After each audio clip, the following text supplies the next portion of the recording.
Alright guys, welcome back to another video. Today we're going to be tying another fly. This fly is like a smaller streamer that I came up with the other day when I was sitting here tying. I think that this fly could be original just because of the materials that I'm using. I was just tying the other day and I came up with this because I was looking for a smaller streamer that sort of had like a jigging action but was like super tiny to really imitate like a bait fish. A lot of streamers, you know, they're meant to imitate bait fish, but they're still on the bigger side and they kind of give off that bigger profile when they're going through the water. And I wanted something that was going to be super thin and just really bait fish like. The only reason that I'm making a video on how to tie this fly is because I think it's going to work out really good and it's going to end up being like a really good fly, and hopefully it'll work out for you guys as well. So before we get into tying it, don't forget to hit the subscribe button to see more fly tying videos like this in the future, and leave a like on this video, helps keep my morale to keep making these videos for you guys, and then leave a comment after you watch me tie it and let me know what you guys think of this fly. So let's go ahead and I'll show you guys the materials that you're going to use to tie this. So the materials for this fly, first we're going to need the white Veevus 8/0 thread. You could use 6/0 or whatever white thread that you have, any of that'll do. Second, we're going to need Veevus Pearl Flash. It comes on this little spool here. This is the medium, and the color code is P01, just in case you guys are going to go out and need to buy this. And for the body of this fly, we're using what's called Eyelash Ice yarn. I don't know if anyone's going to have this on hand, but if you do, that's great. Basically, this stuff combines what would be the hackle and flash all into one. It just makes it super easy and durable to wrap onto the fly.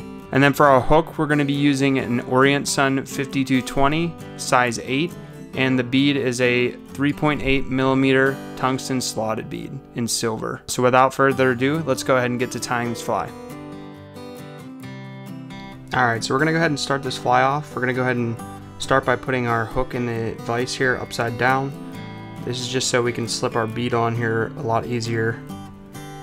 And then we'll go ahead and flip it over once we get that bead on. And go ahead and secure our hook in the vise there. Once we have everything secured down there in the vise, we're going to go ahead and start our thread at the bead, back of the bead, and then go ahead and just work your thread back to the hook bend. And once you have your thread here at the bend of the hook, you can come in and snip off the excess thread. And with this fly at this point, what I like to do is just sort of take more open wraps and just kind of cover up the full shank of the hook there, because half of this white underbody thread is going to be part of the body on this fly. So honestly, you don't even have to go all the way up to the top either, because only the back half of this is what's going to be actually showing. Once you have a nice little thread body built up in the back half there, you can go ahead and end your thread right at the bend of the hook again. And we're going to go ahead and take a piece of our Veevus Pearl Flash, and you're going to go ahead and just tie that in at the end here. Just make a few wraps just to secure that down, and then you're going to leave this tying thread about, I'd say 2/3 of the way or about halfway from in the middle basically. And then you're going to go ahead and wrap this pearl flash with touching wraps up to that thread.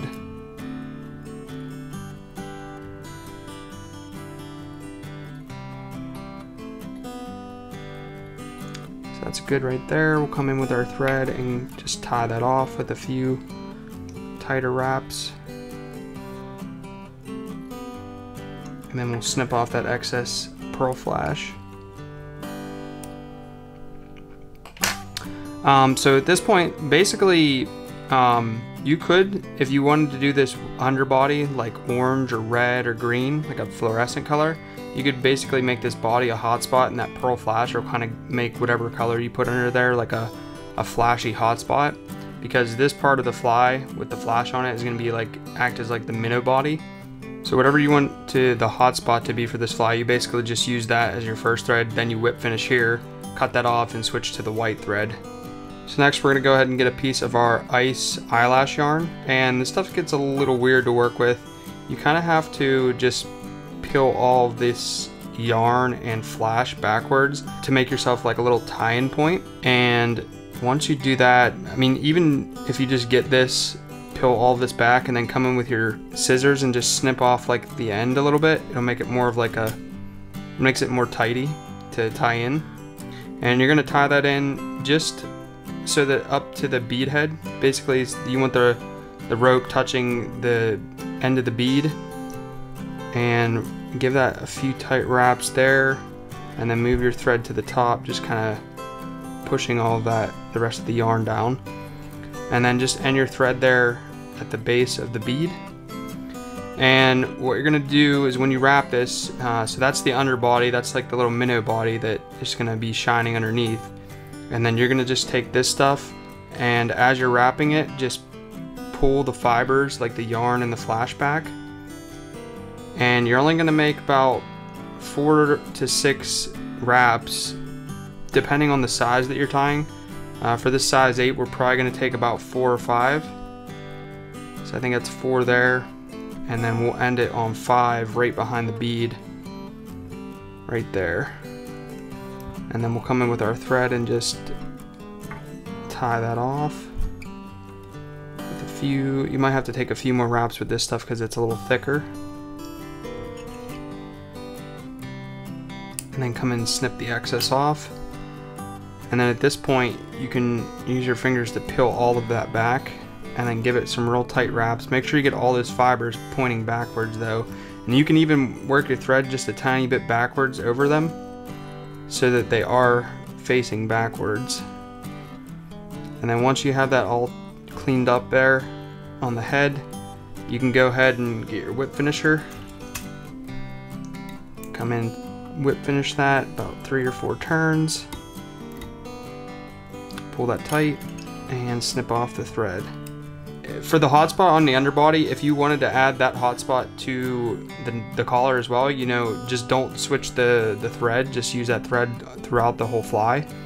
You could even give this thing 2 hotspots, give it like an orange underbelly and like a green collar hotspot or something like that. But so at this point, it's basically done. All we're gonna do now is come in and put some UV cure resin on it just to sort of toughen it up a little bit, give it a little bit more durability. So I just like to push it on the top there. I'm using like the thin Solarez bone dry, and that thin stuff, once you put a big drop of it on the top, well actually not like a big drop, but once you put a little bit on the top there, it usually just works its way down over the sides, and you really don't have to do much messing around with it. And then we'll go ahead, come in here and UV cure this. Once you hit it with UV for about 10 seconds, it should be pretty dry. And you can see once you put those last thread wraps on and then UV coat it and dry it, all this flash and yarn sits backwards. And then when this thing's wet, it's gonna be super thin. It's probably gonna look more like that. Like I said, I have not used this fly yet. I'm actually pretty eager to get out and use this thing because I feel like this is gonna be a killer pattern.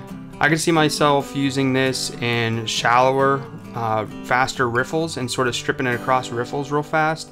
And then maybe in the winter, in some deep pools or deeper runs, just kind of bounce this slowly across the bottom.